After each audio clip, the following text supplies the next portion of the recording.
instant, s'il vous plaît. Alors donc, oui, j'espère que vous avez passé donc une excellente semaine. Je vous inviterai, s'il vous plaît, donc à ouvrir vos caméras. Oh, un instant, s'il vous plaît. Donc, essayez donc d'arriver. Merci pour ceux qui sont à l'heure. Donc, essayez donc d'arriver quand même avant, puisque c'est un peu chiant. Donc, Sébastien. Ah oui, donc, comme je le disais, j'espère que vous avez passé donc une excellente semaine. J'espère que la rédaction n'a pas été trop difficile. Est-ce que c'était correct, quoi, comme question? Oui, pour la plupart, oui. Monsieur Chouinard, c'était bien? Oui, c'était bon. Oui, c'était correct. Quelle question vous aviez? De montrer la nature ambivalente de l'amour. Ah, la question somme toute assez sympathique, je pense. Dans le document de 4 pages, vous aviez quand même, je pense, pas mal d'éléments pour répondre à cette question. Donc, j'espère donc que ça a bien été, évidemment, donc quand même. Alors donc, nous sommes déjà rendus à la mi-session, quand même, semaine 8, donc cours 1. Donc, théoriquement, avec le plan de cours, donc ça fonctionne toujours bien. Là, donc, on est toujours donc dans les temps, si on veut. Il est possible, comme j'avais dit, qu'éventuellement, durant la session, il y a des choses qui changent. Mais pour l'instant, donc, ça fonctionne relativement bien. Alors, évidemment, n'oubliez pas que la semaine prochaine, donc, vous avez votre examen. Donc, pour vous, ce sera donc en mercredi le 28, donc à 14h. Donc, mercredi le 28 à 14h. Donc, c'est un examen sur Forms, un peu sur le même principe, évidemment, que l'examen, donc le contrôle de lecture. C'est à choix multiples. Alors, n'oubliez pas que s'il y a 2 questions à répondre, il faut avoir les 2 réponses pour avoir le point. Donc, c'est Forms qui fonctionne comme ça. Donc, ça va être un examen qui devrait durer 1 heure. Donc, j'avais pensé 50 questions en 50 minutes. Mais évidemment, donc sur Forms, ce n'est que des tranches de 15 minutes. Donc, théoriquement, l'examen devrait durer 1 heure. Écoutez, je viens de faire donc celui de mon épouse, là, donc enseigne à Maisonneuve en littérature québécoise. À choix de réponse, 50 questions, ça m'a pris à peu près 15 minutes. Donc, évidemment, vous allez dire, oui, mais vous connaissez bien la littérature québécoise et les trucs. Mais donc, je pense que ça se fait relativement bien. Alors, donc, avec les notes de cours et tout, je pense que ça devrait quand même bien fonctionner. Je vais évidemment donc vous envoyer quelques indications là, concernant donc les éléments étudiés en particulier. Évidemment, je vais en donner un peu moins là, qu'en temps normal, puisqu'évidemment, c'est quand même des examens à choix de réponse. Là, veut pas, c'est quand même un peu plus facile, évidemment, qu'en temps régulier. Donc, théoriquement, je ne parlerai pas de l'analyse tout de suite, puisqu'évidemment, il y a des gens qui ne l'ont pas remise. Pardon. Attendez un petit peu. Donc, monsieur Jaillet. Donc, monsieur Jaillet. Voilà. Alors donc, oui, donc j'en parlerai pas tout de suite. Donc, j'ai commencé un peu à regarder là, le niveau donc, du temps de correction. Ça risque d'être un petit peu plus long. Donc, il est possible qu'on repousse peut-être l'analyse finale si j'ai pas le temps donc, de corriger juste à temps là, pour vous remettre dans vos copies d'une semaine. On peut même donc repousser pratiquement de 2 semaines l'analyse finale. Il y a amplement de temps là, donc, pour ça. Donc, pour l'instant, donc, je pense que ça va relativement bien. Donc, pour la plupart, j'espère que ça va bien évidemment pour vous dans vos autres cours. J'espère que ça se passe bien aussi. On a perdu quelques joueurs. J'ai peut-être environ 6-7 personnes là, qui n'ont pas remis l'analyse dans votre groupe. Mais bon, c'est à peu près comme ça dans tous les autres groupes aussi. Alors évidemment, donc, c'est peut-être parce que c'est simplement un truc de 14%. Les gens se disent, bon, ça vaut pas la peine. Mais bon, c'est quand même un truc assez important donc, à faire. Puisque l'analyse finale comptera, elle, pour 40%. Alors, évidemment, donc, c'est bien d'avoir déjà mis la main à la pâte. Alors, donc, la semaine, donc, je vais donner aujourd'hui donc, un cours sur la Renaissance, contexte politique et social. Je ne pourrais pas, évidemment, donc, tout voir le cours que j'avais prévu. Bon, théoriquement, c'est sur 2 cours. Il est possible que je dépose donc la semaine prochaine, puisque donc je veux consacrer la semaine prochaine vraiment donc à donner un gros boom dans la correction là, quand même, parce que c'est plus long, là, je vais vous avouer, donc avec une tablette Wacom, donc tu essaies de surligner, donc là, ça va tout croche, parce qu'il faut regarder l'écran, puis bon, c'est un peu compliqué, je vais vous l'avouer là, quand même pour ça. J'écris déjà mal, alors évidemment, donc mes corrections sont presque illisibles, donc je vais tenter d'écrire plus lentement pour que ça soit donc quand même le plus lisible possible, mais dans ma grille, évidemment, je coche donc les éléments. Et ensuite de ça, ben, on reviendra là-dessus en classe. Et je peux faire des rendez-vous individuels, comme je fais au bureau quand quelqu'un dit, ben là, j'ai eu vraiment une mauvaise note, je ne comprends pas pourquoi. Alors, donc, on peut se faire des rendez-vous individuels, donc il n'y a pas de problème pour cela.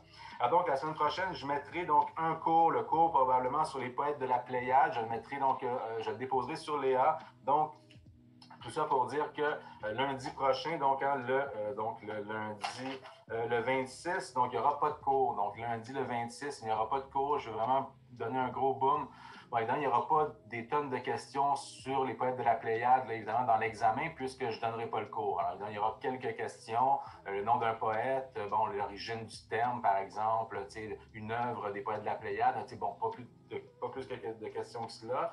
Évidemment, donc, je pense que c'est possible. C'est un petit cours d'une quinzaine de diapositives. Là, bon, c'est pas la grosse affaire. Alors, évidemment, donc, cette semaine, on va voir donc la Renaissance, le contexte socio-historique et tout ça. Et donc, la semaine prochaine, ben, c'est une semaine, disons, ben, dans le plan de cours, c'était marqué cours libre, là, préparation en vue de l'examen. Donc, théoriquement, c'était déjà un cours libre. Alors, donc, vous pourrez évidemment le prendre pour préparer votre examen qui aura lieu donc le mercredi. Donc, un examen de 20%. Je pense, je ne dis pas que c'est des points donnés, mais évidemment, donc, pour ceux qui pensent ne pas avoir eu une excellente note dans l'analyse, qui ont eu certaines difficultés, bien là, c'est le temps vraiment d'aller chercher donc une excellente note dans l'examen. Un examen à choix multiple, je pense que c'est quand même faisable d'aller chercher. En plus, vous avez, comme je disais, donc 1 heure à peu près. Donc, je vais essayer de voir le 50 ou une cinquantaine de questions. Là, ça se fait, comme je disais, donc j'ai fait celui de mon épouse tout à l'heure à peu près en 10-15 minutes. Là, je disais, donc, ça se fait relativement bien. Et j'ai eu quand même 100%. Alors, évidemment, donc, mais bon, vous allez dire que je connais bien la littérature, mais bon, ça, c'est autre chose. Alors, donc, voilà pour ceci. Est-ce que donc, vous avez des questions pour la suite donc, de la session? Non, OK. Donc, n'oubliez pas donc... L'examen, oui. L'examen, c'est ce qu'on a, les notes de cours qu'on a pris. Exactement. Donc, ça sera sur donc, le Moyen-Âge et la Renaissance sur les notes de cours. Je vous enverrai, donc, comme je le dis, donc, vendredi ou samedi, une préparation donc à l'examen. Il y aura quelques procédés donc à étudier, entre autres, donc quelques figures de style. Donc, je vais mettre une citation, par exemple, est-ce que c'est une métaphore, est-ce que c'est une comparaison? Bon, parce qu'il faut donc quand même ramener un peu les idées des procédés.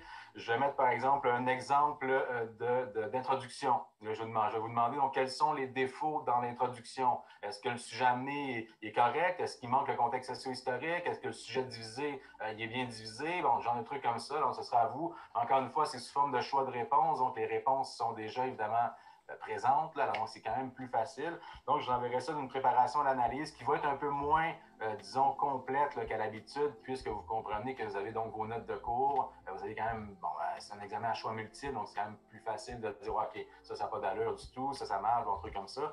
Donc, ça devrait donc bien se passer. Donc, ce sera évidemment donc, sur le Moyen-Âge, donc contexte socio-historique, la littérature, le courant épique, le courant courtois. Évidemment, on aura vu 3 courants. Là, malheureusement, les poètes de la Pléiade, j'ai décidé de ne pas le faire en classe. Vous aurez donc le PowerPoint. J'enverrai le PowerPoint sur les poètes de la Pléiade. Donc, il y aura 3 courants. Donc, caractéristiques des courants, auteur, œuvre. Donc, ça, c'est toujours les mêmes questions. Donc, nommer un auteur du courant, machin. Donc, c'est assez simple.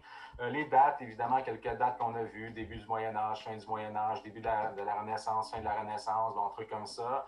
Évidemment, donc, certains éléments, faits historiques, donc, trucs comme ça. Donc, ça se fait, je pense, relativement bien. Donc, donc gardez, soyez là, soyez présents, faites vos trucs. Je pense qu'il n'y aura pas de problème donc, pour bien réussir, évidemment, donc, le cours.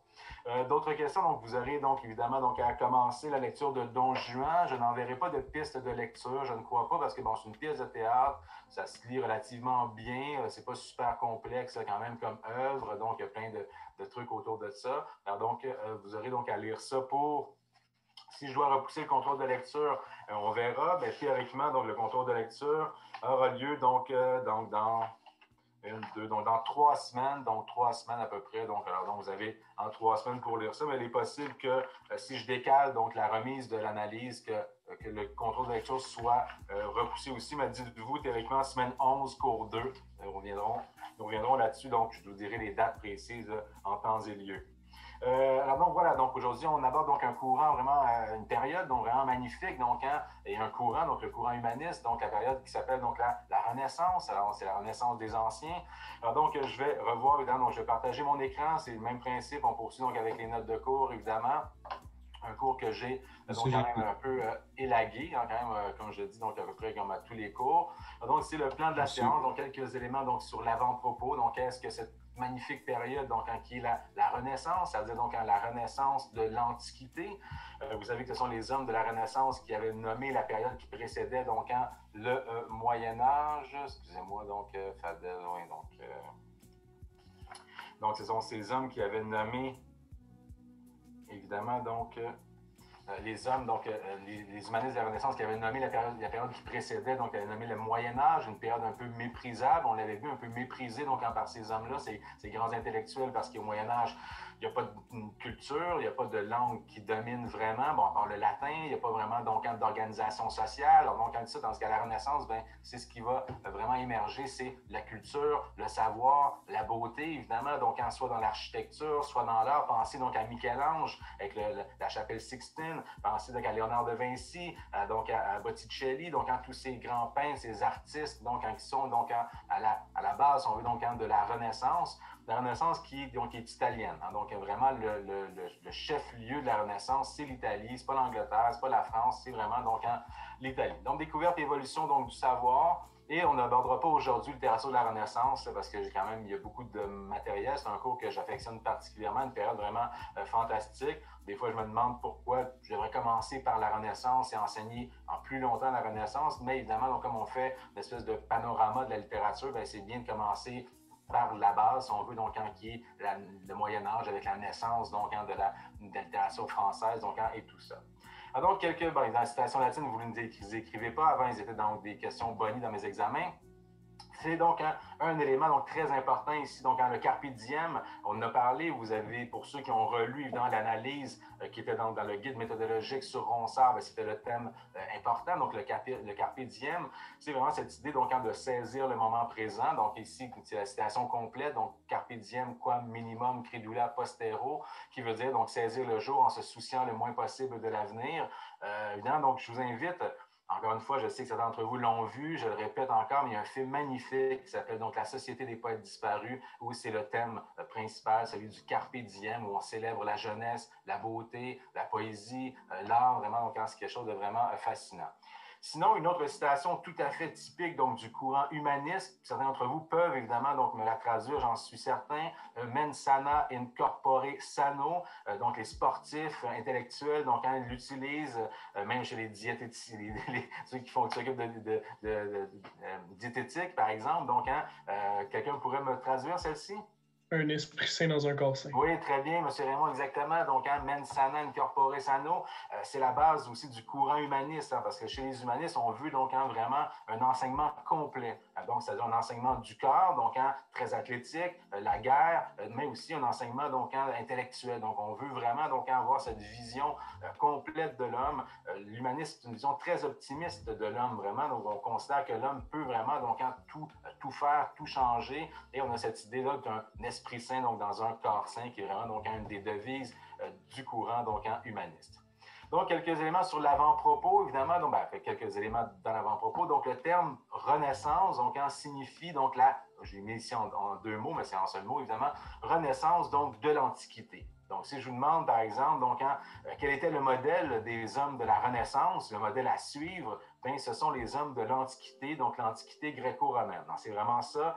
Pendant 1000 ans, les humanistes considèrent qu'il ne s'est rien passé, qu'on avait juste donc des guerres féodales, qu'il n'y a pas eu vraiment de grands mouvements de pensée au niveau intellectuel, au niveau littéraire, pas grand-chose. Donc, on se dit, bien, il faut revenir à la grande tradition donc, des Grecs et des Romains. Donc, c'est pour ça qu'on appelle ça donc, la Renaissance. C'est la Renaissance donc, des Anciens. Évidemment, donc les bornes temporelles, donc toujours important. Évidemment, donc à quelle époque, donc en quelle année donc se terminait donc le Moyen Âge? 1453. Oui, donc 1453, donc qui correspondait à la chute donc de Constantinople. Alors, donc le début de la Renaissance va commencer donc en 1453 avec donc la prise ou la chute de Constantinople. C'est la fin de l'Empire romain d'Orient. Donc, on verra donc les conséquences donc, de la prise de Constantinople qui sont quand même assez majeures, qui vont apporter donc, un élément vraiment donc, important, donc plusieurs éléments importants et qui vont être à la base un peu donc, de cette renaissance. Bon, certains historiens disent que ça a commencé bien avant 1453, autour de 1440. Donc, déjà, il y a eu certaines modifications sur lesquelles nous reviendrons. Et ça se termine donc avec la mort d'Henri IV, donc en 1610. Donc, borne temporelle, donc on se souvient, donc le Moyen-Âge c'était 476 à 1453, la Renaissance 1453 à 1610, qui correspond donc à la mort d'Henri IV, donc de son vrai nom Henri de Navarre. Donc, on parlera évidemment au prochain cours de cette espèce de grande guerre qu'il y a eu entre les protestants et les catholiques. Évidemment, Henri IV, qui était donc un protestant, la grande Catherine de Médicis va tenter d'arranger un mariage entre les protestants et les catholiques, parce qu'il trouve que les chrétiens se déchirent sur la terre de France, c'est inacceptable. Et donc, notre ami Henri IV Henri de Navarre va devenir Henri IV, va devoir se convertir au christianisme, au catholicisme, pardon, et ensuite de ça, il sera assassiné, donc en 1610, parce qu'il va permettre aux protestants donc d'avoir donc un lieu de culte, par exemple, donc certains éléments comme ceux-là. Alors, donc, voilà pour ceci, donc petit élément donc d'avant-propos. Maintenant, donc, découverte et évolution du savoir, donc c'est vraiment une grande période, donc la Renaissance, c'est une des périodes les plus importantes, si on veut, parce qu'on va donc vraiment quitter l'obscurantisme religieux donc du Moyen Âge. On se souvient de l'importance donc de la religion, non pas évidemment qu'à la Renaissance, la religion n'a pas d'importance, elle aura toujours son importance considérable, mais là, la science arrive, donc les grandes découvertes scientifiques, donc que ce soit donc l'héliocentrisme, par exemple, donc la dissection, la compréhension du corps humain, donc tout ça va amener donc certains éléments, les grandes explorations qui vont quand même changer la face du monde, puisque là, on va se rendre compte que dans le fond, il y a même des lieux qui n'existaient pas, donc qu'on ne soupçonnait pas l'existence, des choses qui dans la Bible étaient énoncées, mais qui étaient fausses de toute façon. Donc, il y aura toute cette remise en question. Donc, si on pense vraiment, donc, Renaissance, on pense remise en question des choses qui étaient donc préalablement mises en place. Donc, c'est 1453, ça commence avec la prise ou la chute de Constantinople, donc qui va tomber aux mains de l'Empire ottoman. Donc, c'est assez long, il y a un siège donc, de presque une année, donc c'est quand même assez particulier. Donc, déjà, évidemment, donc, Constantinople était déjà depuis une dizaine d'années donc en perdition. Au niveau même des soldats, on dit qu'avec une centaine, peut-être 200, 300 soldats qui gardaient la ville. Donc, c'est vraiment... Donc, ça date, c'est cette journée-là, cette année-là, 1453, mais ça datait quand même. Donc, la première conséquence, évidemment, donc, qui a commencé, comme je le disais, donc, avant 1453, c'est évidemment un exil des savants byzantins. Donc, Constantinople, c'est évidemment donc l'Empire byzantin. Vous avez donc ces savants donc, qui conservent donc, des manuscrits, les manuscrits de l'Antiquité, tout ça, qui avait été conservé, évidemment, copié par les moines, tout ça traduit, mais évidemment, il y a une espèce donc d'exil des savants byzantins qui vont fuir. Ils vont fuir en Italie. Pourquoi? Parce qu'évidemment, c'est le siège de la papauté, c'est le siège, évidemment, donc, des grandes universités qui commencent. L'Italie, c'est le siège de la Renaissance, donc du nouveau déjà qui est là. Alors évidemment, qu'est-ce qu'ils font? C'est qu'ils transportent avec eux les grands manuscrits de l'Antiquité gréco-romaine, donc Socrate, Platon, donc Aristote, donc Épicure, donc peu importe, donc toutes ces grandes œuvres, Ovide, donc qui vont être transportées avec eux. Évidemment, on se souvient que donc au Moyen Âge, les manuscrits donc, avaient été copiés donc un peu bizarrement parce que donc on ne voulait pas qu'un seul moine puisse connaître l'intégralité d'une œuvre. Donc on va revenir, on verra tantôt, donc on va retraduire donc toutes les grandes œuvres. Là pour l'instant, on s'en va évidemment donc avec ces œuvres-là et on quitte évidemment donc Constantinople pour aller justement donc en Italie, qui sera évidemment donc qui est le siège donc de la Renaissance. C'est pas Rome, évidemment, donc c'est vraiment Florence. Florence, c'est vraiment donc la grande évidemment, ville donc, qui amène donc en dessous. Donc, évidemment, deuxième conséquence, dont je pourrais demander, donc nommer parmi les choix de réponse suivants des conséquences de la prise de Constantinople, donc l'exil des savants byzantins, et évidemment, donc les grandes explorations. Donc, on le sait, vous connaissez ça, vous l'avez vu donc dans vos cours d'histoire. Évidemment, donc les Turcs bloquent le canal commercial vers les Indes. On verra tantôt sur la carte que vraiment Istanbul, je veux dire, Constantinople, c'est vraiment géographiquement, donc c'est très bien situé, c'est vraiment un lieu de passage. Et évidemment, donc ensuite à cela, évidemment, les Européens doivent trouver donc des nouvelles routes. Évidemment, on va tenter donc comme Vasco de Gama qui va réussir à contourner l'Afrique, passer par le Cap de Bonne-Espérance, mais évidemment, donc c'est la rencontre c'est un peu comme dans le détroit de Magellan, donc au sud de l'Afrique, c'est la rencontre de deux océans, c'est vraiment donc très difficile. Alors donc on va chercher donc d'autres routes, évidemment, donc et c'est ce qui va amener la découverte du Nouveau Monde. On s'entend, c'est ce qui va amener aussi la vérification de la rotondité de la Terre. Parce que depuis Aristote, on sait que la Terre est ronde, mais on ne l'a jamais prouvé. Et là, c'est quel explorateur qui va prouver que la Terre est ronde? Magellan. Oui, très bien, exactement. Donc, M. Raymond, tout à fait. Donc, Magellan, donc, qui lui, donc, est quand même, donc, bon, il va mourir aux Philippines avant, là, mais quand même, c'est son expédition qui va, donc, prouver la rotondité de la Terre. Donc, il y a toutes ces idées-là qu'on va voir tantôt. Donc, le Bosphore, donc, c'est la mer Noire. Donc, c'est ici Istanbul, donc une ville magnifique que j'aimerais tant visiter. J'espère qu'un jour, j'aurai la chance donc d'aller à Istanbul. Certains d'entre vous sont-ils déjà allés?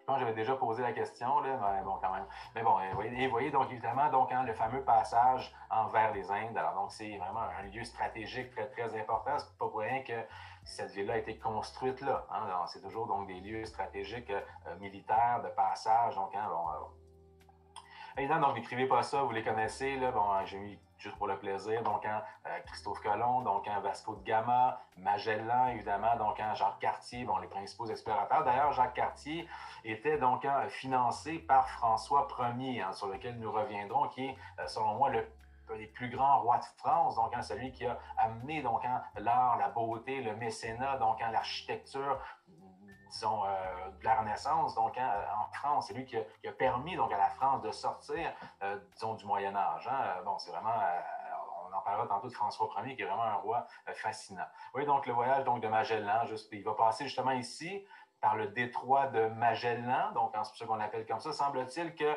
le capitaine devait rester à la barre de son bateau 4 jours et 4 nuits. C'était vraiment donc très, très difficile. Pour ceux qui ont vu la première série donc, des Cités d'or, je ne sais pas si ça vous dit quelque chose, c'est un dessin animé, moi j'écoutais tout le temps ça, évidemment, donc ça, surtout à la fin avec le petit 5 minutes là, historique, là, oui, en 1582, alors donc ils vont passer justement donc, par le fameux détroit de Magellan, donc il est tout seul, alors il va mourir donc ici aux Philippines et l'expédition va continuer jusqu'en Espagne. Maintenant, donc, comment la France, elle, découvre la Renaissance? Donc, malheureusement ou heureusement, donc, c'est à travers donc, la guerre. Hein, donc, il y a toujours un peu cette idée-là. Donc, les Français donc, avaient donc, des droits héréditaires, donc à cause de toutes les alliances, je ne rentrerai pas dans les détails là, parce que je ne les connais pas tous non plus, là, sur le royaume de Naples, donc, qui était lié à la maison d'Anjou, et sur le duché de Milan. Donc évidemment, donc, on revendique des droits donc, sur les villes italiennes. Les Italiens ne veulent pas, évidemment, parce qu'ils se disent, ben là, c'est chez nous, évidemment. Alors, donc, on part en guerre. Il y aura, donc, c'est le premier, c'est Charles VIII, donc, qui va commencer donc, la première guerre. Il y aura 11 guerres en tout. François Ier va aussi participer, évidemment, donc, à ces guerres d'Italie, notamment en 1515, lorsqu'il va remporter la fameuse bataille de Marignan. C'est une espèce de bataille, donc, caractéristique. Alors, qu'est-ce que les Français découvrent? Donc, en arrivant dans ces villes italiennes, ben, ils vont découvrir, évidemment, donc, le faste de la vie. Donc, la beauté, la richesse des palais, le développement de la mode, des arts, de la musique, en tout ça, évidemment, on est encore au Moyen-Âge en France, hein, vous le savez. Pensez donc à la chapelle Sixtine, vous avez donc l'image en tête, donc, du plafond, notamment, donc, peint donc, de toute beauté, et pensez qu'en France, on est encore dans des châteaux moyenâgeux, donc où l'eau pénètre dans ces briques, ça suinte, on met des tapisseries sur les murs parce qu'il fait tellement froid que pour garder la chaleur donc, de la chambre, donc on est un peu dans cette espèce, et là, ils découvrent ça, et ils se disent, wow, mais c'est un autre monde, c'est fascinant, donc, tout ça. Ils vont aussi découvrir donc, les manuscrits de l'Antiquité, dans les bibliothèques, le savoir, la culture. Donc, c'est vraiment donc, tout ça. Et donc, les Français se disent, ben là, on est vraiment à côté de la plaque. Là. On est vraiment donc encore trop loin. On est trop pris dans l'espèce donc, de Moyen-Âge. Alors, donc, ils vont découvrir ça, évidemment, entre autres. Et notamment, ils vont découvrir l'art italien. Donc, la poésie, donc avec Pétrarque, le roman, Dante, donc en tout ça. Oui, ça va, c'est bon? OK. Alors, donc, ils vont découvrir notamment, évidemment, ce qu'on appelle de façon générale la Renaissance italienne. Des gens comme Léonard de Vinci, Michel-Ange, Raphaël, Botticelli, des auteurs comme Dante, Pétrarque, Machiavel. Donc, Et ça aura une influence considérable puisqu'à partir de la Renaissance, il y aura toujours des Italiens à la cour de France.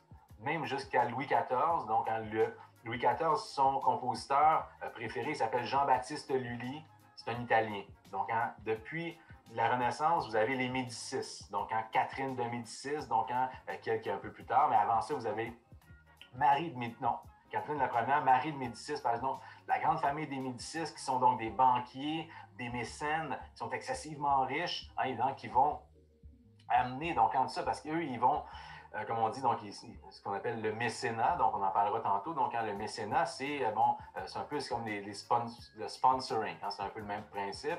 Il y a des gens qui aiment un sportif, ils vont lui donner de l'argent pour qu'il fasse un truc. Ben, eux, ce sont des artistes, on leur donne des sous pour qu'ils puissent évidemment peindre donc la beauté, bon, peu importe. Donc, on verra donc tantôt quelques éléments de Vinci, de Michel-Ange. Alors, Dante qui a écrit la Divine Comédie, donc, que vous connaissez peut-être, donc avec l'enfer notamment. Pétrarque, sur lequel, donc, nous, malheureusement, nous ne reviendrons pas, mais vous aurez donc quelques informations sur Pétrarque dans le cours que je mettrai en ligne la semaine prochaine. Pétrarque qui est donc le grand poète de la Renaissance. Grâce à l'imprimerie, il va acquérir une popularité extrême, évidemment, et il invente le sonnet. Donc, un sonnet, on a vu, c'était quoi un sonnet? C'était donc notamment le sonnet donc, de Pierre de Ronsard, sur lequel j'ai, disons, la question d'analyse portait. Donc, en mignonne, allons voir si les roses, donc un sonnet. Donc, vous avez Machiavel, aussi un personnage machiavélique. Donc, le terme machiavélique vient de lui, Machiavel, qui lui disait à ses rois, il n'y a aucun moyen qu'on ne peut pas utiliser pour gagner.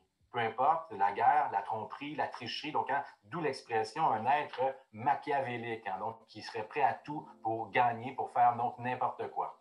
Ah, évidemment, donc, il y aura donc, le rang de Médicis, donc il y a une espèce, donc on est déjà, c'est un peu cliché de dire ça, on est presque déjà dans la mafia italienne. Donc, vous avez le pape 1908 avec les Pazzi contre les Médicis, qui sont des banquiers excessivement riches. Et là, donc, on tiraille la ville, on se partage donc la ville, mais on veut avoir le plus, évidemment, donc d'éléments. On va payer des artistes donc, pour justement donc, montrer en tout ça.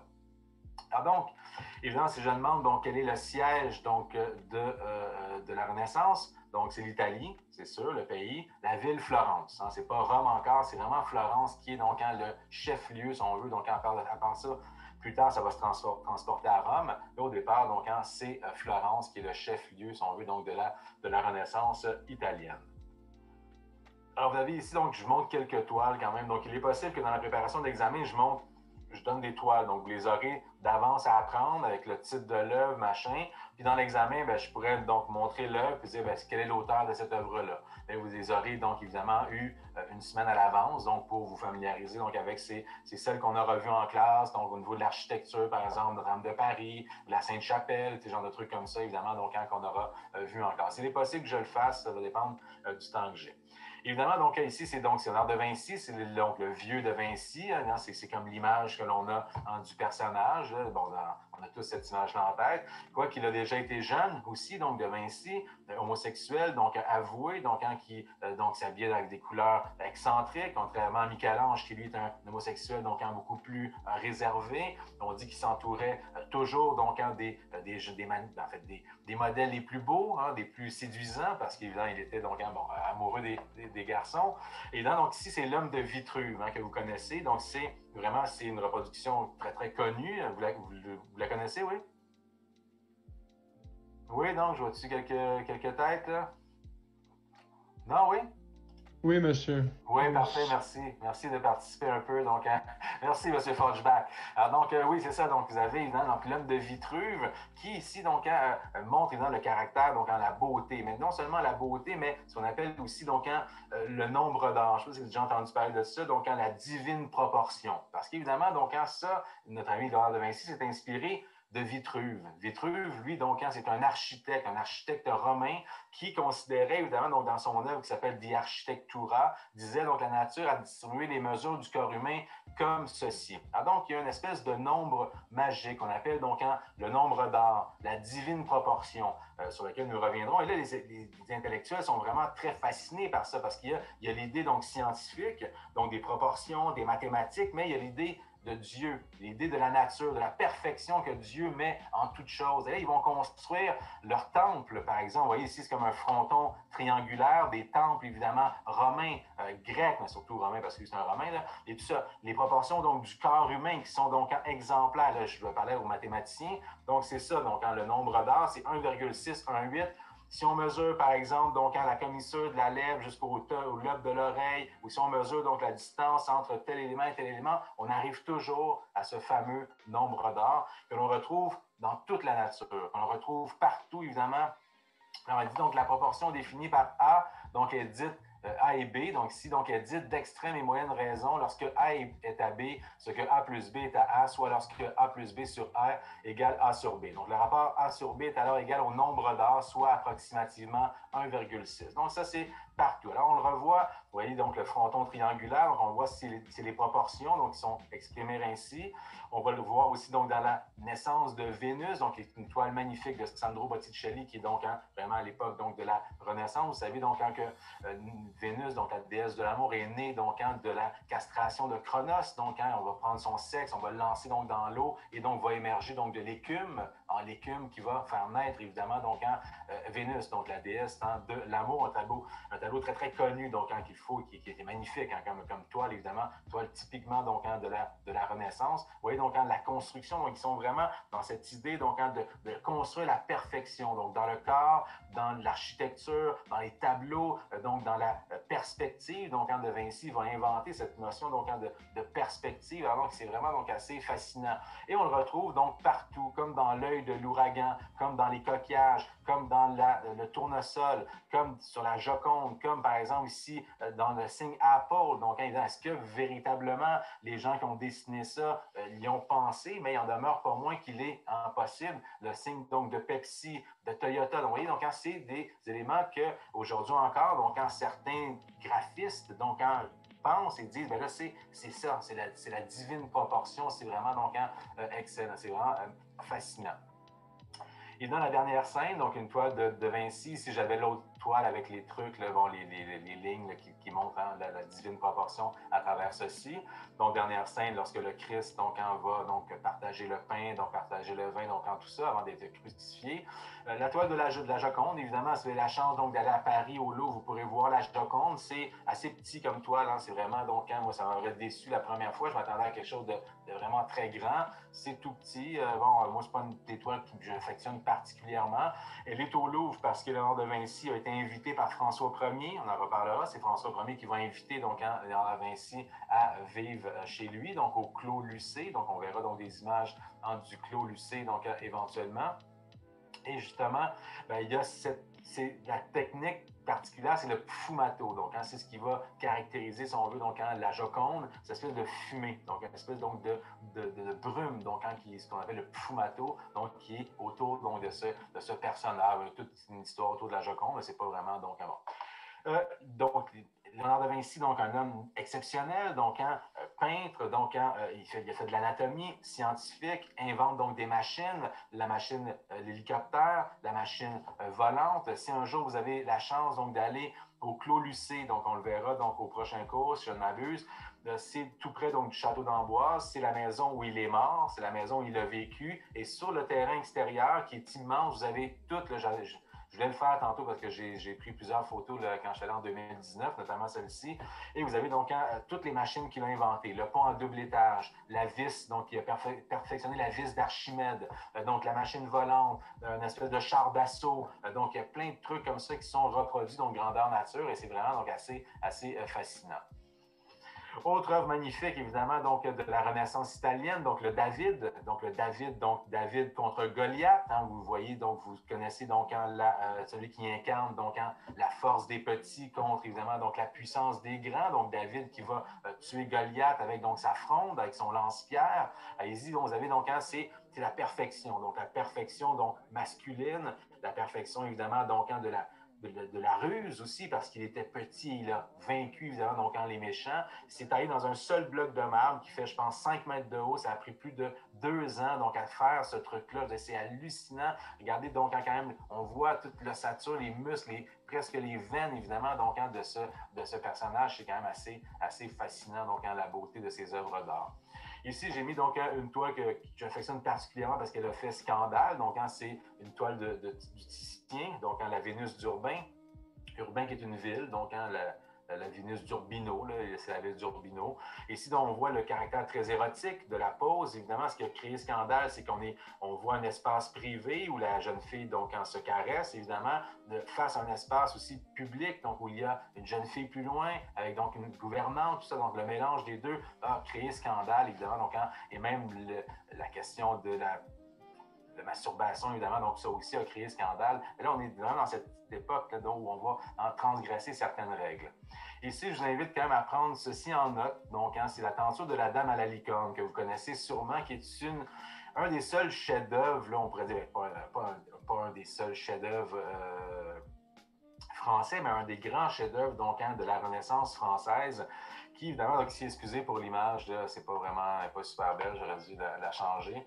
Évidemment, donc, si vous avez la chance donc d'aller à Paris, il faudra donc aller au musée donc du Moyen Âge. Vous penserez à votre professeur de français qui vous disait donc qu'il faut absolument aller au musée de Cluny, donc au musée national du Moyen Âge, où vous avez donc ces 6 tentures, ces 6 tapisseries donc qui représentent donc les 5 sens. Donc plus un qui est, si je m'abuse, à mon bon plaisir, un truc comme ça, donc c'est comme le 6e sens, si on veut. Donc, c'est dans une toile et les tentures font environ, donc, je dirais, 2,5 mètres de large par 3 mètres de haut, donc quand même assez immense. C'est vraiment surveillé par un garde de sécurité, une chambre, évidemment, donc à température contrôlée, machin, et c'est de toute beauté. Ici, donc, c'est le goût. Vous voyez, donc, elle va goûter, donc, c'est une espèce de calice, donc, elle va goûter. Donc, vous avez donc la licorne, toute une espèce d'un bestiaire important. La licorne, le petit singe qui est toujours enchaîné, habituellement on le voit moins bien ici, mais donc c'est vraiment, il y a un chef-d'œuvre, c'est magnifique, les couleurs sont exceptionnelles et quand même ça a plus de 500 ans, donc c'est quand même assez fascinant. Donc je vous invite évidemment si vous allez à Paris, je sais qu'on n'ira peut-être pas de sitôt, mais un jour on va sortir, on va aller à Paris, évidemment, il faut aller à Paris, donc je vous invite évidemment donc, à aller au musée donc, de Cluny. Donc il y a certaines conséquences évidemment donc, qui vont changer les conceptions humaines. Donc, on pourrait dire que la Renaissance, il y a ce qu'on appelle une coupure épistémologique. Donc, il y a avant la Renaissance, puis il y a comme après la Renaissance. La Renaissance va amener vraiment donc, des changements majeurs donc, dans les conceptions du monde. Le fait qu'il y ait d'autres gens sur Terre, ça fait 5000 ans qu'il n'y a que l'Europe, l'Afrique, l'Asie. C'est comme si aujourd'hui, on vous disait, il y a des habitants sur une autre planète. C'est à peu près la même chose. Ces gens-là étaient comme, wow, il y a un nouveau monde, il y a quelque chose qu'on a découvert, donc c'est assez fascinant. Il y a comme une espèce, donc, que ce soit au niveau de la science, quand on va commencer à faire des dissections, parce que chez les Romains, on ne peut pas faire de dissection, chez les Grecs non plus, donc tout ça, là, à partir de la Renaissance, on va ouvrir à l'université une salle de dissection, vraiment pour comprendre donc, le corps humain. Donc, tout ça va apporter donc, des trucs. Alors donc, qu'est-ce qui va nous permettre donc de changer un peu donc les choses, c'est qu'on va découvrir donc des lieux qui ne sont pas dans la Bible. Alors donc déjà, donc on a une œuvre qui donc a quelques 1000 ans, mettons, 1500 ans, et là on dit, bon, on vous apprend qu'il y a ci, il y a ça, puis là, tout d'un coup, donc on se dit, ben là, d'ailleurs, il y a des choses qui n'étaient pas dans le livre des livres, dans le fond, cette œuvre qui est supposée contenir tous les secrets, là on découvre d'autres éléments. On va aussi vérifier donc la rotondité de la Terre. Donc, comme je l'ai mentionné tantôt avec Magellan, on le sait depuis Aristote. On sait très bien que la Terre est ronde. C'est pas vrai que tout le monde pensait que, comme les Gaulois dans Astérix, on arrive au bout de l'océan et on tombe dans le vide. Puis, à la limite, c'est un peu impossible de penser cela, puisque si on regarde la Lune, on voit les autres planètes, les étoiles, c'est rond. Alors, pourquoi la Terre serait plate? Évidemment, quoi qu'il y a comme toute une gang de débiles qui encore aujourd'hui prône la théorie aux États-Unis, notamment ce qui est assez particulier. Alors donc, on va prouver donc la rotondité de la Terre. Et évidemment, donc, qu'est-ce que ça amène? Ben, une remise en question de ce qui était des certitudes, donc, ou une certitude pendant des siècles. Alors donc, inévitablement, la Renaissance, c'est ça. On remet en question les choses parce qu'il y a tout. On verra aussi tantôt avec l'héliocentrisme. On a toujours pensé que la Terre était au centre de l'univers. Le fait que la Terre est au centre de l'univers, bien, ça fait de l'homme quelqu'un de divin, de plus important. La science, c'est un peu ça la part de la science à travers l'histoire, c'est que ça met l'homme à sa place. Au début, on pense qu'on est vraiment donc issu, donc on est au centre de l'univers, l'Europe est au centre du monde, on se pense vraiment comme des êtres supérieurs à tout. Puis aujourd'hui, on sait très bien qu'inévitablement, on n'est pas au centre, on est juste un grain de poussière dans l'univers, on n'est pas la créature la plus évoluée peut-être sur Terre, en tout cas la moins adepte, on n'est peut-être pas, on est peut-être la plus évoluée, on n'est pas la mieux adaptée parce que s'il y a des conflits qui arrivent, ben, nous, on va mourir les premiers, puis les autres espèces qui résistent comme un scorpion qui résiste à moins 75 puis à plus 40 ou à plus 50, ben, ces créatures-là vont vivre. Alors donc, la science nous remet un peu à notre place. Elle dit là, arrêtez de penser avec votre anthropocentrisme. Il faut penser donc en une vision plus générale. C'est la part un peu de la science. Quand je donne mon cours en 104, et on aborde justement donc, tous ces aspects-là de la science, ben, c'est un peu la conclusion à laquelle on arrive, c'est que dans le fond, ben, la science, elle nous remet à notre place. Ça nous dit, écoute, t'es pas nécessairement la créature ou en tout ça. Alors donc, évidemment, on va s'amorcer avec donc en tout ça des choses évidemment aussi moins drôles. Donc, la colonisation, l'esclavage, évidemment, quoique l'esclavage, ben, il y en a toujours eu chez les Grecs, chez les Romains. Donc, en tout ça, je veux dire, on prenait les jeunes filles, on les vendait pour que ce soit donc dans un harem, donc en Orient, que ce soit évidemment donc dans des plantations ailleurs. Bon, mais là, il y a comme des expéditions. Donc, vraiment, donc malheureusement, souvent, l'exploitation est faite par les hommes même qui sont là, dans le fond, parce qu'ils veulent faire de l'argent donc sur leur semblable. Alors évidemment, donc quand c'est eux qui organisent tout ça, mais on va comme organiser vraiment, et donc l'esclavage va commencer donc avec, donc on va chercher vraiment des bateaux donc d'esclaves. Évidemment, c'est un peu particulier, bon. Donc la découverte de peuples différents aussi, parce que là, on pensait tout connaître. Mais là, on se rend compte que dans le fond, ben là, il y a des Amérindiens, donc ici au Canada, en fait, en Amérique du Nord. Il y a aussi donc des Amérindiens, des Indiens d'Amérique du Sud, bon, tout ça, alors on va découvrir d'autres croyances, d'autres mœurs, bon, tout ça, qui vont fasciner, qui vont évidemment attirer l'attention donc des hommes, donc tout ça. D'ailleurs, donc Montaigne, sur lequel j'avais une partie de cours sur Montaigne, on n'aura pas le temps de l'aborder, mais Montaigne, qui est un grand penseur humaniste donc à la Renaissance, va se questionner justement donc parce que là, on découvre des peuples différents, notamment donc des cannibales. Donc, il y a un essai que vous avez donc dans le recueil de textes qui s'appelle Des cannibales. J'ai mis un court extrait. Et là, bon, évidemment, donc, les Français sont indignés de voir, évidemment, que ces gens-là, donc, pratiquent le cannibalisme encore aujourd'hui, puis c'est ça. Et là, Montaigne va dire, ben, écoutez, je dis, moi, je ne sais pas c'est qui les plus barbares. Est-ce que ce sont ces gens-là qui ont toujours vécu comme ça, qui font comme leur tradition, puis qui ne connaissent rien d'autre du monde, ou ce sont nous, les Français, ou les Européens, qui laissons mourir aux portes des villes les mendiants, on ne s'occupe pas des malades, on laisse crever de faim, puis, mais qui sont les plus barbares? Il y a tout un questionnement. Montaigne, il est vraiment fascinant là-dessus. Il remet, c'est ça, un peu la remise en question de certaines choses.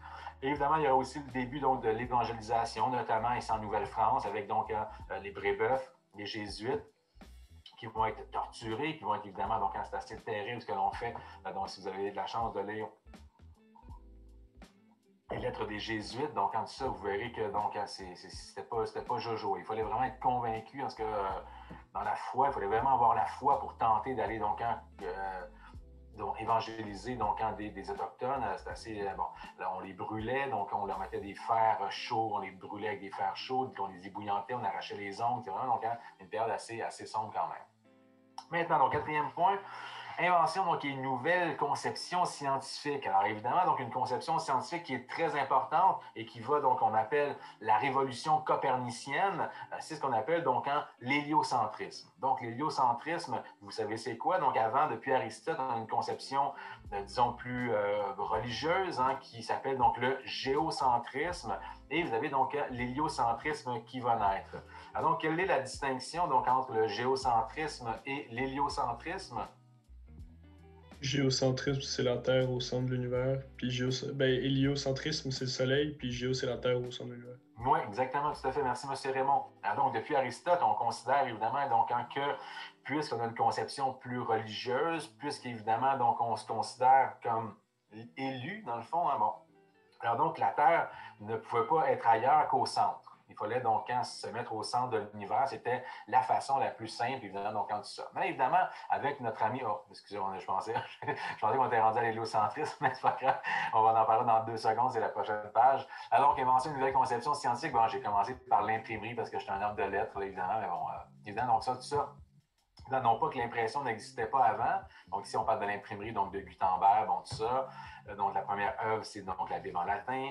Donc, non pas que l'imprimerie n'existait pas avant. Donc, en Orient, on avait ce qu'on appelait donc la xylographie, donc xylo bois, donc l'écriture sur bois. Donc on imprimait donc sur bois, donc ça existait. Ici l'avantage, bien évidemment, c'est la quantité donc d'œuvres qui vont être écrites. Et évidemment la première Bible, ben c'est ce qu'on appelle la Bible de Gutenberg, une Bible en latin donc qui va être la première œuvre qui va passer donc sur les presses de Gutenberg. D'ailleurs, donc, je ne sais pas si vous vous souvenez, donc, vous savez, moi, mon épouse et moi, on n'écoute pas toujours des trucs sur la Renaissance ou sur, évidemment, donc, la chanson de Roland, par exemple.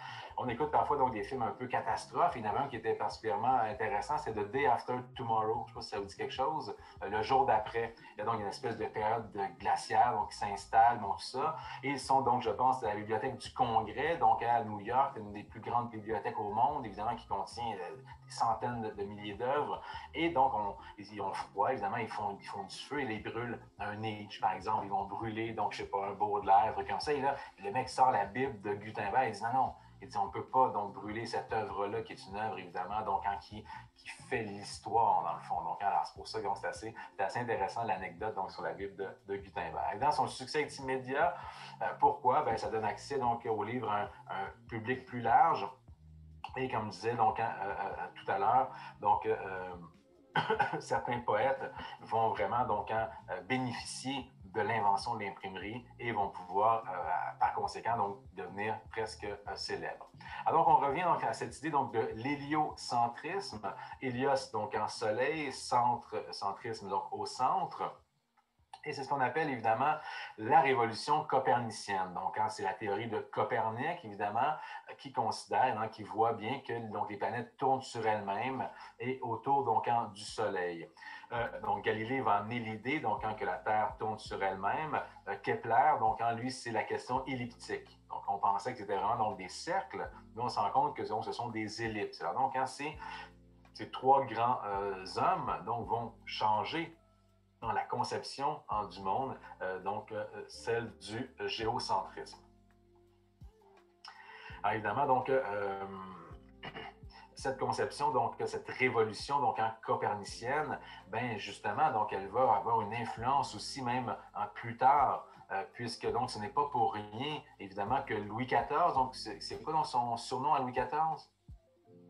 Le roi soleil. Oui, merci. Donc, le roi soleil, donc notre ami, évidemment, donc Louis XIV, on le verra un peu plus tard parce qu'on abordera évidemment le 17e siècle, lorsque Louis XIV, dans ses mémoires, va donc dire, oui, le soleil, donc par la chaleur qu'il procure, par le bienfait qu'il fait autour de lui, donc est la plus belle image d'un monarque.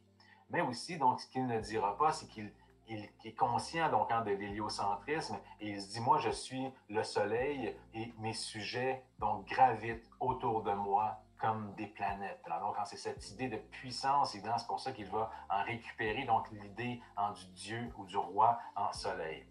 Alors donc, évidemment, les géocentrismes, c'est une conception donc aristotélicienne, donc qui date de l'époque grecque. C'est une théorie donc de l'Église qui place évidemment la Terre et l'homme donc au centre de l'univers, puisqu'évidemment donc comme c'est Dieu qui a créé la Terre, bien évidemment il ne pouvait pas être à gauche ou à droite, il se devait évidemment d'être au centre donc de cet univers. On sait pertinemment aujourd'hui qu'il y a donc nombreux univers, qu'il n'y a pas nécessairement donc tout ça. Et évidemment, donc, comme ça ne faisait pas donc l'affaire donc, de l'Église, ben, le concile, donc un concile, qu'est-ce que c'est? Donc, c'est un regroupement de personnages importants de l'Église. Donc, les évêques, le pape, par exemple, donc, ils vont se retrouver dans un concile. Ici, c'est un concile qui a lieu donc, à la ville de Trente. Donc, le concile de Trente va décréter donc, que l'héliocentrisme est une hérésie. On se souvient, c'était quoi une hérésie? On l'avait vu donc au Moyen-Âge. Alors qu'on est passible donc de passer sur le bûcher. C'est lorsqu'on est un hérétique, bien, il y a l'Inquisition et on va être brûlé. D'ailleurs, donc Galilée, vous le savez, donc il va dire « et pour si », excusez mon italien, là, « et pour si mueve ». Donc, et pourtant, il tourne, mais il sera obligé donc de se rétracter, de dire « non, la Terre ne tourne pas sur elle-même ». Parce que sinon, il aurait fait face, évidemment, donc, non peut-être pas au bûcher, mais à l'emprisonnement. Évidemment, donc c'est quand même assez particulier. Alors ici, donc, une petite carte donc, qui montre, regardez donc, la beauté quand même des cartes de l'époque. Moi, j'ai un magnifique livre que mon épouse m'avait offert, donc avec toutes les cartes de navigation donc d'époque. Vraiment, il y a toujours des dessins, des beaux, c'est quand même assez fascinant comme truc. Et ici, vous avez donc l'héliocentrisme, évidemment, donc Hélios, Soleil, centrisme, le centre. Et vous avez donc les planètes qui gravitent et bon, ça. Ah, et justement, donc Galilée, donc, et pourtant il tourne, et pour C, mueve, et pourtant, donc elle tourne. En médecine, maintenant, donc, autre élément important, donc, qui va changer un peu les conceptions du monde, on va mettre en place, donc, les premières salles, donc, de dissection, notamment, donc, avec Léonard de Vinci. Alors, donc, il y a toujours une question, est-ce que c'est véritablement vrai que de Vinci donc, se faisait apporter donc, par des universitaires des cadavres la nuit pour disséquer? On pense que oui, parce qu'il a fait des dessins, donc tout ça, des dessins que je pourrais vous montrer, mais que je n'ai pas ici. Évidemment, donc, mais en 1594, il y aura la création donc, de la première classe de dissection. Donc, à Padoue, donc en Italie, et ce sont donc des criminels qui ont été exécutés, qui peuvent être disséqués. Parce qu'il y avait une croyance, évidemment, lorsqu'on disséquait un homme, bien, que son âme s'échappe, évidemment, donc du corps. Donc, on ne pouvait pas séparer le corps et l'âme, parce que si l'homme voulait aller au paradis, par exemple, bien, c'était, disons, impossible. Alors donc, on va disséquer des criminels qui n'ont pas d'âme, dans le fond, parce qu'ils sont des criminels, ils ont été damnés, si on veut, donc ils n'ont pas d'âme, et on va pouvoir donc découvert la circulation sanguine, l'élément important, donc par Rialdo Colombo. Donc, on ne sait pas qu'on l'a découvert, mais là, on a compris vraiment la fonction du cœur, une pompe, tout simplement. Alors, on comprend donc ce genre de choses. Alors, donc, il y a quand même médecine important donc, pour la compréhension du corps, pour vraiment donc, cette espèce donc, de vision totale que l'humanisme, donc on en parlera de ce courant dans quelques instants, que le courant humaniste veut avoir donc, de l'homme, une vision donc, complète et tout. Alors donc, justement, il y a donc à la Renaissance l'apparition donc de deux courants de pensée, donc deux courants de pensée très importants. Un qui est un courant que l'on dit donc un courant profane, donc qui n'est pas religieux, et un courant religieux. Donc, ce n'est pas des courants qui s'opposent nécessairement, mais bon, de certaine façon, un petit peu. Alors donc, l'humanisme. Donc, c'est le grand courant donc, de la Renaissance, évidemment, même l'enseignement l'enseignement qui est proposé au cégep, donc, c'est-à-dire de permettre à des étudiants de sciences pures ou des étudiants de technique de faire de la philo, du français, de l'éducation physique, de l'anglais, en toute cette espèce donc, de vision générale de l'homme, elle est issue du courant humaniste. Parce que l'homme n'est pas fait pour être nécessairement donc, un spécialiste. D'ailleurs, c'est ce qui a fait la force de l'homme préhistorique. C'est qu'il était donc justement un généraliste. Il ne courait pas plus vite que les autres animaux, il grimpait pas plus haut que les autres, il nageait pas plus loin que les autres, mais il pouvait grimper, sauter, nager, courir. C'est pour ça que ça a fait que... Alors donc, eux ont cette vision donc, que l'homme est quelqu'un donc, qui doit tout connaître, la musique, la danse, la science, la philo, l'histoire, les langues. Donc, tout ça, c'est un enseignement qui, même d'ailleurs à McGill, si je ne m'abuse, parce qu'il y a quelques années, il y avait un bac qui s'offrait donc en ce qu'on appelait des humanities, donc en des étudiants de sciences qui faisaient de la littérature, qui faisaient de la philo, et c'est une culture vraiment donc totale, si on veut, avant une spécialisation qui était celle de la maîtrise et du doctorat, mais avoir cette espèce de vision générale. Alors, c'est une vision très optimiste de l'homme. Donc, l'humanisme, on dit que l'homme, au sens général, la femme également, là, quand je dis l'homme, c'est bon. Donc, très optimiste, on dit qu'il est donc il a plein de possibilités, il est donc capable donc, de tout faire, de tout découvrir, de tout, donc il est vraiment donc, en cette espèce de vision-là. Alors donc, l'humanisme vise quoi, dans le fond, donc l'épanouissement complet donc, de l'homme et de la femme, et évidemment donc dans tous les domaines. Donc, un savoir universel, une grande culture générale. Donc, c'est pour ça, comme je dis, que même là, vous dites pourquoi, donc, quand je suis en train de me taper un cours de français, puis on parle donc de Renaissance, donc au 15e siècle, je m'en balance, moi, je m'en vais, donc, je ne sais pas, en SPU. Donc, par exemple, donc, je n'ai pas besoin de ça. Non, vous n'avez peut-être pas besoin de ça, mais vous serez vous serez meilleur parce que vous aurez une certaine connaissance, vous serez meilleur donc parce que vous serez plus complet, évidemment, donc en tant qu'individu, en tant qu'homme. Donc, dans tous les domaines, dans le savoir universel, grande culture générale, bon, exemple sur le plan intellectuel, mais aussi donc sur le plan physique. Tous ces, on est vraiment donc dans cette espèce, donc on l'a vu, donc le David ça célébrait donc la beauté du corps, la beauté des sens, donc la question donc de la force physique, du dynamisme, donc de la santé donc du corps, comme la citation on le disait donc mens sano incorpore sano, dans cette idée donc qu'il faut donc aussi faire du sport, même si j'étais le premier, moi, à ne pas faire à vouloir l'éducation physique au cégep, ça me tuait, là, je voulais vraiment pas. Mais donc c'est quelque chose qui fait partie de cette espèce d'enseignement qui est un enseignement humaniste. Donc, on vise l'épanouissement complet, plan intellectuel et plan donc physique, mais évidemment donc par tous les moyens. Donc, notamment, le premier moyen, c'est ce qu'on appelle donc l'enseignement progressiste. Alors, donc, on veut évidemment donc quitter la façon dont on enseignait au Moyen Âge, qu'on enseignait donc la mémorisation. Au Moyen Âge, on apprenait par cœur, on ne se posait pas de questions, on récitait depuis 500 ans les mêmes chansons, les mêmes histoires, les mêmes trucs. Et évidemment, donc, on ne se pose pas de questions, on est toujours dans l'espèce donc de tradition, de mémoire, évidemment, donc tout ça. Et ici, ben là, ce qu'il faut faire, donc, c'est lire.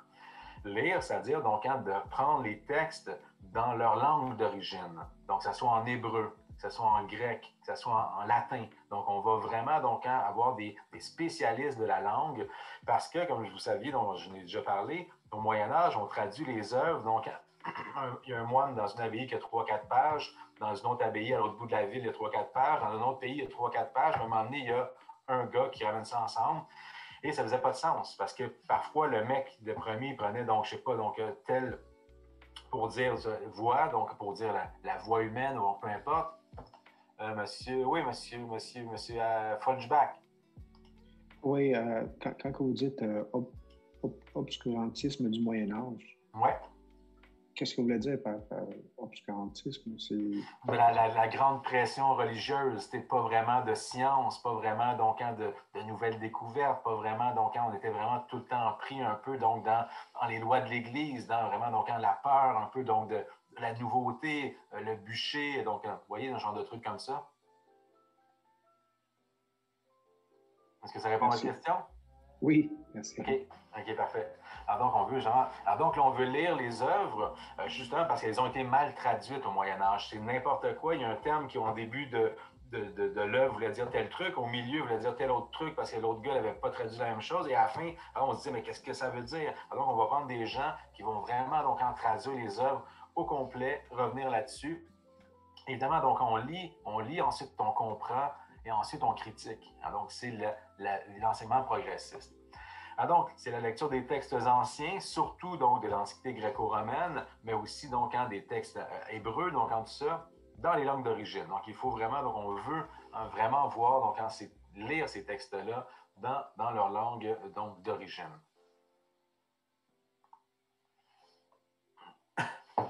Au niveau donc de la nature, une observation donc plus scientifique, évidemment donc même Alexandre le Grand, on dit qu'il faisait parvenir à Aristote, qui était donc son mentor, si on veut. Donc, il faisait parvenir à Aristote donc des différents types d'animaux, de coquillages. Bon, ça, on avait ce désir-là d'observation scientifique, mais on est vraiment davantage donc, dans l'observation. Autre élément important de la Renaissance, le voyage. Donc, le voyage, évidemment, donc, qui, à cause des grandes découvertes, à cause des bateaux, à cause des possibilités, donc, c'est pas le siècle des voyages. On peut dire que c'est plus le 19e siècle, le siècle des voyages, parce qu'il y a dans les voies ferrées, évidemment, les routes qui sont plus sûres, mais on a ce désir, donc, de rencontrer l'autre. Tu sais, l'autre avec un grand A, ce que ça veut dire, c'est l'altérité, la différence. On veut voir ce qui se passe ailleurs. On veut se confronter un peu à l'autre et non pas donc en rester toujours un peu avec les mêmes. C'est un peu comme je disais à mes étudiants, vous allez en voyage avec les mêmes amis, vous mangez les mêmes choses, vous écoutez la même musique, c'est pas un voyage. Le voyage, c'est être confronté à l'autre, à la différence, de dire, OK, c'est comme ça ici, puis de mieux comprendre après, mais pourquoi on est comme ça d'abord? Parce qu'il y a eu tel truc. Mais si on voyage, dans le fond, toujours dans le même confort, on ne voyage pas. Eux, évidemment, il y avait cette idée donc, de la différence. Le carpe diem, évidemment, donc, qui est un élément important, on l'a vu. Évidemment, donc, qu'est-ce que ces gens-là valorisent? Qu'est-ce que l'enseignement humaniste valorise? Bien, dans la liberté d'esprit, face à la religion, face aux croyances, à la morale, aux préjugés, à l'autorité. Donc, c'est ce qu'on veut donc, mettre en place. Donc, ce sont donc un peu les nouveaux philosophes qu'on a perdus pendant 1000 ans, donc, parce que pendant 1000 ans, il n'y a pas eu vraiment donc, disons, de liberté d'esprit. Donc, c'est l'Église qui dominait constamment. Si tu n'allais pas avec donc, les lois de l'Église, mais tu étais considéré comme un hérétique, là, on peut évidemment donc, tenter en certaines choses. La tolérance et la paix, donc quand même, quoi qu'évidemment, donc on verra qu'il y aura donc de nombreuses guerres de religion, donc des guerres importantes, évidemment, notamment en France. Donc, il y aura vraiment donc, entre les Guises et les Condés des guerres civiles. Alors, donc, tolérance et paix. Donc, oui, effectivement, c'est un but ultime. Est-ce qu'il est vraiment atteint? Bon, ça, on s'entend toujours. La raison, la connaissance, la sagesse, donc la connaissance de soi et du monde. C'est ce qu'un peu Montaigne va faire donc, dans son œuvre. Il parle de lui-même, dans le fond, parce qu'il parle un peu donc de lui, de sa connaissance, de ses rencontres, de ses amis, pour évidemment donc arriver à une connaissance du monde, parce que Montaigne va dire lui-même, chaque homme porte en lui, bon, c'est à peu près ça la citation, chaque homme porte en lui la forme entière de l'humaine condition. C'est-à-dire que peu importe si tu vis au Pakistan, que tu vis au Canada, que tu vis donc, que tu as 50 ans, 75 ans, 12 ans, si tu souffres, ben, la souffrance, elle est universelle. Si tu aimes, ben, l'amour est universel parce qu'on est tous des hommes, on porte tous en soi, donc un peu la mort. Justement, c'est la citation qui suit. Donc, chaque homme porte en lui la forme entière de l'humaine condition, c'est-à-dire qu'on est tous humains, peu importe notre race, notre race, n'est pas de race, hein, mais peu importe nos origines, peu importe d'où l'on vient, peu importe notre âge, on appartient tous donc à l'humanité. La beauté du corps, on l'a vu, donc beauté physique et intellectuelle. Et donc, tout ça va mener une certaine montée donc, de l'individualisme. Parce que vous savez, donc, au Moyen Âge, l'individu n'existe pas vraiment. Même les auteurs, donc, ne signent pas leur nom. Donc, on est comme pris dans une espèce donc, de généralité. Dans ce qu'ici, donc, avec justement la Renaissance, bien, il y aura la notion d'individu qui va naître, la notion justement de sujet, un sujet qui parle plus de lui, un sujet donc qui est issu, si on veut, donc du connais-toi toi-même de Socrate. C'est cette espèce de conception que l'on a. Donc, c'est un peu cette idée-là. Évidemment, donc, à partir du 17e siècle, il y aura une conception différente. On va parler du sujet cartésien avec le cogito ergo sum, le je pense donc je suis donc de Descartes. Mais là, pour l'instant, on est vraiment dans cette idée donc, de monter un peu de l'individualisme. Alors, il y a un autre courant, donc le courant humaniste, c'est celui qui domine, vraiment. Donc, c'est le grand courant donc, de l'époque de la Renaissance. Si vous pensez Renaissance, vous pensez donc en courant humaniste. Alors, donc, il y a un deuxième courant, un courant qui est religieux cette fois-ci, qu'on appelle donc la Réforme. Donc, évidemment, c'était la Réforme protestante. Donc, c'est mise en place par un jeune prêtre allemand, donc qui s'appelle Martin Luther, et qui va lutter un peu contre, évidemment, donc, certaines pratiques donc, de la religion, donc du christianisme, puisqu'il va donc scinder le christianisme en deux, si on veut, donc entre les catholiques et les protestants. D'où le terme protestantisme, donc ils vont protester contre, évidemment, donc en certaines pratiques, notamment donc ce que vous connaissez, donc le trafic des indulgences, par exemple. Alors, aussi, il va dire qu'il n'y en a pas contre l'Église, il n'y en a pas contre la Bible ou contre la religion, il y en a contre les hommes de l'Église qui, évidemment, donc, ne suivent pas les lois de l'Évangile, par exemple. Alors, cette fameuse réforme a été en germe donc, depuis le Moyen Âge. Il y a eu des éléments donc, qui n'ont pas crié au grand jour là, la réforme, puisqu'évidemment, ils se seraient fait brûler sur un bûcher, mais donc elle est quand même en germe depuis le Moyen Âge.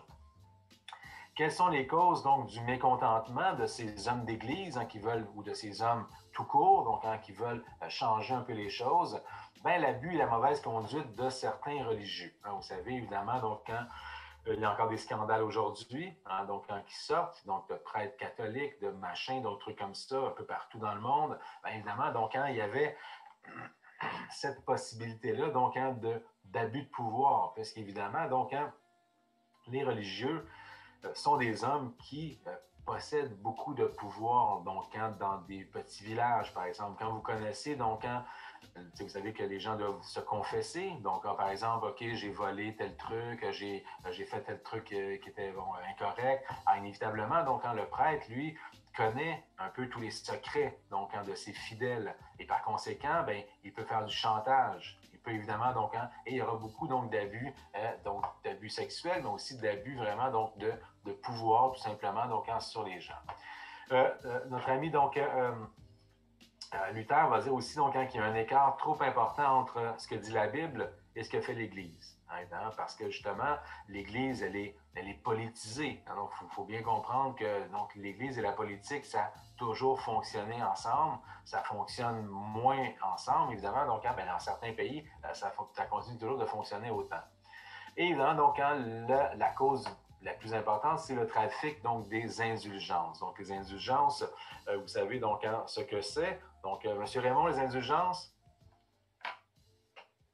C'était les religieux qui ramassaient de l'argent pour pouvoir entretenir un peu tout ce qui entourait la religion, fait que les églises. Oui, tout à fait, exactement. Donc, il proposait donc aux fidèles de dire, écoutez, parce que donc, vous savez, on a parlé de l'absolution des péchés au Moyen Âge, on a parlé qu'il fallait donc monter au ciel, il fallait que notre âme, qu'il y ait le salut de l'âme, c'est un des points qu'on a abordés. Mais évidemment, donc, pour avoir l'absolution, le prêtre, il disait, écoute, le grand, disons, tu as tué 14 gars, tu as violé plein de femmes, fait que là, j'aurais besoin de, je sais pas moi, donc, que tu me reconstruises mon église. Le mec était riche, évidemment, donc, et donnait une somme d'argent pour reconstruire l'Église. Et le prêtre disait, OK, vos péchés sont pardonnés, vous avez donc l'absolution. Évidemment, donc, ça a été un trafic. Il y a des hommes d'Église qui avaient plus de sous que le monarque en place, parce qu'évidemment, les fidèles donnaient toutes sortes d'argent, évidemment, donc, et évidemment, on entretenait, comme disait M. Raymond, on entretenait les églises. Eux, ils se payaient, évidemment, donc, des reliquaires en or, ils se payaient donc en plein de trucs, évidemment, au lieu de donner l'argent donc aux pauvres qui souffraient. Oui? Quelqu'un a une question? Non, monsieur. OK, parfait. Alors donc, trafic des indulgences. Alors, donc, c'est assez terrible, évidemment. Donc, ici au Québec, ça a existé aussi, donc, les indulgences, n'oublions pas. Alors, donc, il y aura ce qu'on va appeler donc, un schisme entre, une cassure, une déchirure entre les catholiques et les protestants. Alors, donc, c'est Luther qui va évidemment donc, écrire donc, un manifeste dans lequel donc, il y a 95 thèses et dans lequel il va donc justement condamner le trafic des indulgences.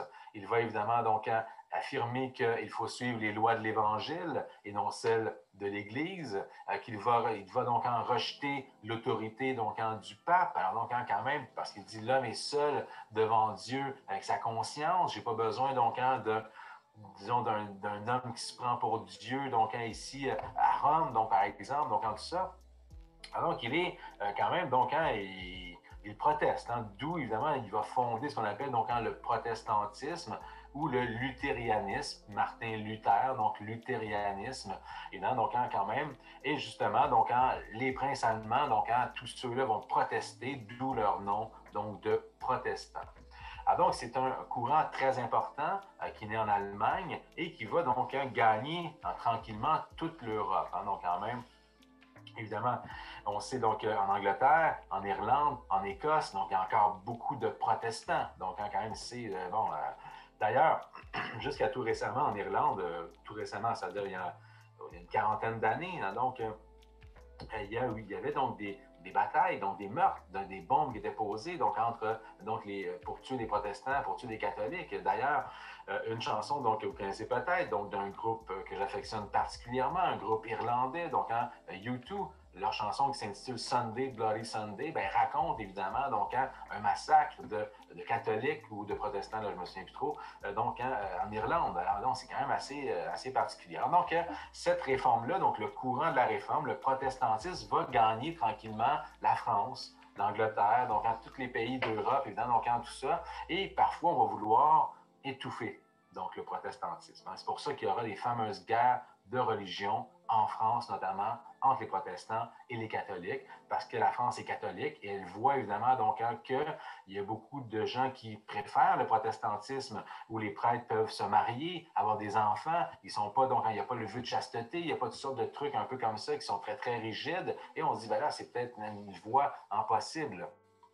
Alors donc, il y aura une montée de la réforme donc en France à partir de 1530. Donc, c'est sous François Ier. François Ier donc, est roi. Et lui, donc, il est issu de la culture humaniste. Donc, il va soutenir la réforme. Lui, il se dit, ben, pourquoi, même si la France est catholique, pourquoi il n'y aurait pas des protestants en France? Moi, je n'ai pas de problème avec ça. Donc, en tout ça, on verra plus tard que donc, ça sera donc assez particulier. Louis XIV va révoquer l'édit de Nantes. On en parlera au prochain cours. Il va chasser les protestants. Donc, c'est quand même assez terrible. Donc, réforme soutenue par François Ier donc, et sa sœur, donc Marguerite de Navarre. Jusqu'à temps que les protestants donc, aillent trop loin. Donc, parce qu'à un moment donné, donc, en 1534, c'est ce qu'on va appeler l'affaire des placards. Donc, c'est un élément important dans les guerres de religion. C'est le moment où François Ier va dire, ben là, je pense que vous êtes allé un peu trop loin. Je tolérais ça, je trouvais ça sympathique, mais quand même, donc. Alors, qu'est-ce qu'ils vont faire, donc, les protestants, c'est qu'ils vont afficher, donc, des placards. Donc, c'est des affiches donc, contre la religion catholique, et ils vont afficher ça partout dans Paris, mais jusque dans la chambre, sur la porte de la chambre du roi. Alors, inévitablement, donc, ça va lui déplaire beaucoup, parce qu'il dit, ben, écoutez, moi, je vous laisse faire vos trucs. Alors, déjà, va commencer de cette façon, donc, une espèce, non pas de haine des protestants, mais donc, une espèce, donc, disons, on va se séparer un peu. Donc, François Ier va moins, donc, les appuyer, si on veut. Justement, donc, parlant de... monsieur, vous pouvez retourner un moment. Oui, donc parlant justement donc, de François Ier, donc François Ier, c'est à peu près la première moitié donc, du 16e siècle. C'est un roi, donc, comme je disais, exceptionnel, un de mes rois donc, préférés, celui qui va réussir à faire sortir évidemment donc, la France du Moyen Âge. Il était donc un roi très instruit, un roi donc on le surnomme le restaurateur des lettres, le roi architecte, le roi guerrier, donc un personnage donc très très imposant. Il faisait 1,80 m, donc un homme vraiment donc qui dépassait donc en grandeur physique, mais aussi en grandeur intellectuelle beaucoup d'hommes de son temps. Alors donc la première moitié du 16e siècle, si on peut dire, c'est la période en France, notamment, on est toujours en France, c'est ce qu'on pourrait appeler l'épanouissement. Donc, tout va pour le mieux. Donc, il y aura la création de bibliothèques, la construction des châteaux. On invite plein d'artistes en France, à la cour du roi. Donc, c'est vraiment une période donc, fascinante et c'est François Ier qui est vraiment à l'origine donc, de cet épanouissement-là. Alors, c'est le principal règne, donc c'est de 1515 à 1547, donc à peu près la moitié donc, du 16e siècle, c'est François Ier. Donc, François Ier qui n'était pas destiné donc, nécessairement à devenir roi. Donc, il était à peu près le 8e, c'est donc un cousin éloigné.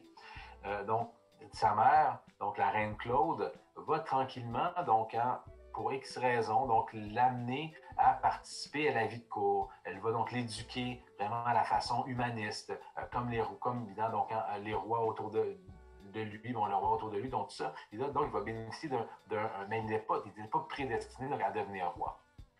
Alors, évidemment, il va tenter, parce qu'il connaît bien les choses, donc avec lui, donc c'est non pas le début, mais le pouvoir royal va s'affermir. On avait vu que c'était avec Saint-Louis, donc que le début de la centralisation du pouvoir commençait et que le summum, c'était avec Louis XIV, mais donc avec François Ier, il va donc affermir le pouvoir royal. Il va créer, on le verra donc prochainement, au prochain cours, je ne m'abuse, il va créer ce qu'on appelle donc la noblesse de robe. Donc, il va créer une noblesse particulière. Il va créer donc, il va augmenter la cour. Il va faire des fêtes, un peu comme en Italie. Donc, il va vraiment donc essayer vraiment donc de, disons, se détacher de cette société féodale-là pour créer la première société aristocratique. C'est vraiment donc sous la Renaissance française que va naître l'aristocratie française. Avant, on avait donc cette société plus féodale, si on veut, avec des seigneurs, bon, machin. Donc, c'est un très grand roi, donc on le nomme le restaurateur des lettres. On verra pourquoi donc tantôt. C'est un mécène. Donc, comme je disais tantôt, donc un mécène, c'est un homme avec une certaine richesse, qui prend donc des artistes, des scientifiques, des architectes, peu importe, donc des sportifs sous son aile et qui va leur fournir des sous, un gymnase pour s'entraîner, un atelier pour peindre, des livres pour produire, donc peu importe, et qui va... donc, il l'a vu en Italie, n'oubliez pas, donc il a connu les guerres d'Italie, ils ne sont pas terminés, les guerres d'Italie encore, et il a vu évidemment donc, le faste, la beauté, la richesse, et il dit, ben là, je veux amener la France à devenir comme les Italiens. D'ailleurs, donc, il va inviter, comme je l'ai dit, donc, les Médicis. Donc, Catherine de Médicis arrive à la cour de François Ier, elle a à peu près 8 ans, je pense. Donc, vraiment. On va se nommer aussi donc, le roi chevalier ou le roi guerrier, peu importe. On dit que c'est un grand stratège militaire, quoique aujourd'hui, on dit que la bataille de Marignan, bon, c'était pas si extraordinaire que ça. Quand même, 16 000 morts en 16 heures. Alors, évidemment, donc, un grand stratège militaire, mais il faut bien comprendre que tous les grands hommes de ce monde sont tous et avant tout, qu'on prend Alexandre le Grand, qu'on prend Jules César, sont tous des grands hommes de guerre. Alors, si on n'est pas homme de guerre, on n'a pas l'armée, on n'a pas le soutien de l'armée. Si on n'a pas le soutien de l'armée, on n'a pas le soutien du peuple. Donc, même Louis XIV aussi, même qui a l'air avec ses perruques un peu bizarres et tout, c'était un grand stratège militaire aussi. Et on va l'appeler évidemment le roi architecte. Donc 3 surnoms importants parce qu'il va participer donc, notamment à la construction du château de Blois, de Fontainebleau, de Chambord. Donc Chambord qui est dessiné, on le verra au prochain cours, un château magnifique qui est dessiné par Léonard de Vinci. Donc quand même, c'est pas rien. Et c'est lui, notre ami François Ier, qui va dire à de Vinci, ben viens-t'en, viens en France, c'est avec nous. Et de Vinci va dire, c'est lui qui m'a le mieux traité. Quand j'étais en Italie, il y a plein d'artistes en Italie qui compétitionnent avec lui et tout. Et souvent, les médecins étaient très sévères. Donc, OK, je vais avoir tel truc pour la semaine prochaine et tout. Et François Ier était comme, non, tu fais ce que tu veux, tu es ici. Il va mourir, donc d'ailleurs, au Clos Lucé, donc à Paris. À Amboise, pardon. Donc, François Ier, c'est donc avec, il joue aux échecs avec sa sœur, machin. C'est donc la représentation la plus connue donc, de François Ier, donc cette toile. On voit donc quand même un très bel homme, semble-t-il, un gigantesque, donc 1,80 m à l'époque où les gens font 1,60 m. Il était déjà donc prédestiné à être un grand rond. On le sait comment il mesurait parce qu'on a une armure donc, qui est vraiment donc, faite pour lui, donc en tout ça. Ici, dans la bataille de Marignan, ici, excusez ma photo qui est un peu floue, là. C'est donc un contenant qui contient donc, le cœur de François Ier. C'est une urne, dans le fond, là, qui contient donc le cœur, ou un reliquaire, on pourrait dire peut-être à la limite un reliquaire, là, qui contient donc le cœur de François Ier. Son symbole, assez particulier, si vous allez donc à Chambord, au château d'Amboise, au château de Chenonceau, vous verrez donc, notamment à Chambord, là, tous les plafonds, tous les murs, il y a des salamandres couronnées. Ça a été son symbole. Pourquoi, évidemment, donc, il y a toute la question mythique donc, du dragon, c'est la salamandre, évidemment, donc en tout ça. On m'avait expliqué aussi que, vous savez, dans les châteaux français, on ne met pas des bûches de 12 pouces, mais on met des billots de 4-5 pieds de long parce que les cheminées sont immenses et les salamandres se cachent toujours sous l'écorce donc, de ces arbres-là. Et quand on mettait les billots, donc les billes de bois, dans le feu, ben, les salamandres sortaient, évidemment, et c'était comme un animal un peu mystique, un peu étrange, un peu mystérieux, et il l'a choisi. C'est un peu étrange quand même, parce que, tu sais, habituellement, on va choisir un aigle, un lion, des animaux qui sont comme qui signifient plus la puissance, mais il va choisir ça, et sa devise, c'est Nutrisco et extingo, donc je nourris et j'éteins. Évidemment, si tu m'apportes de quoi, je vais te nourrir, je vais t'aimer, évidemment, mais si tu m'énerves un peu, ben, je te détruis, j'éteins donc. Le fameux, quelle heure est-il, là? Donc, quand je ne voulais pas durer plus longtemps, 5h20. OK, donc avec mon autre cours, j'ai terminé ici, donc je vais terminer ici avec vous. Alors, un petit peu. Alors, donc, voilà donc pour ceci. Je sais que c'est un cours en plus donc, qui est un peu long, là. Et on est un cours de soir en plus. Alors, donc, voici. Alors, nous, on se revoit donc mercredi donc à 14h. Je vous souhaite à tous donc une excellente soirée. Donc, prenez soin de vous et donc à bientôt. Ceux qui ont des questions, vous restez avec moi. À bientôt, merci. Au revoir, monsieur.